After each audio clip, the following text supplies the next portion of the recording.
ఒక గౌరవ వేతనం ఇస్తూ ప్రభుత్వంలో భాగస్వామ్యం చేశాం. మీరేం చేశారు? 10,000 ఇస్తామని చెప్పారు వాళ్ళని మోసం చేయడం కాదు. నిరుద్యోగులు మీరు చేసింది ఏంటి? ఏ టీచర్ పోస్టులు మేము ఇవ్వలేదా? మీరు అన్ని వదిలేసిన మేము ఇవ్వలేదా?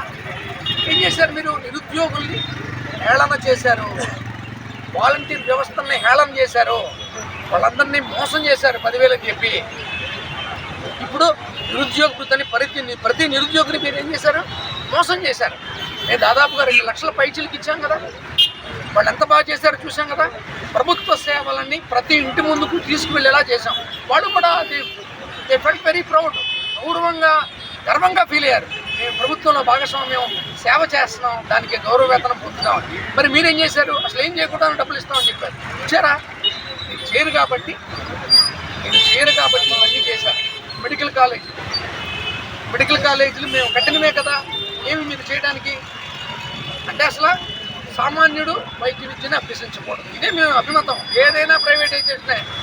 మహిళలకు ఏం చెప్పారు మీరు? ఉచిత బస్సు అన్నారు. ఇప్పుడు ఏం చేస్తున్నారు? బస్సు ఆర్టీసీని మొత్తాన్ని ప్రైవేటైజ్ చేస్తున్నారు. అసలు ఉన్నట్ల సర్వీసులోనే 5 సర్వీసులు వాళ్ళకి ఇచ్చారు. ఇప్పుడు ఎలక్ట్రిక్ బస్సుని ప్రభుత్వం నడపలేదా? ప్రభుత్వంలో నడపట్లేదా? ఎందుకని చేస్తున్నారు మీరు? అంటే అసలు మీకు కక్ష ఉంది, ప్రజల మీద కక్ష ఉంది. మనం ఏదైనా చెప్పొచ్చు, ఏమైనా చేయొచ్చు, వాళ్ళు ఏం చేయలేరు. భయపెడుతున్నారు మీరు. మీ పరిపాలన మొత్తం చూసాం కదా. వైఎస్ఆర్ కాంగ్రెస్ పార్టీ కార్యకర్తల మీద, నాయకుల మీద మీరు చేసినంత చూసి ప్రజలు ఏమనుకుంటున్నారు? భయపడుతున్నారు. ఎందుకు వీళ్ళతోటి? కళ్ళు మూసుకుంటే 5 సంవత్సరాలు అయిపోతుంది, తర్వాత చూసుకుందాం, తర్వాత చెప్తాం అనే ఉద్దేశంతో ఉన్నారు. కేవలం భయపెట్టి మీరు ఏదో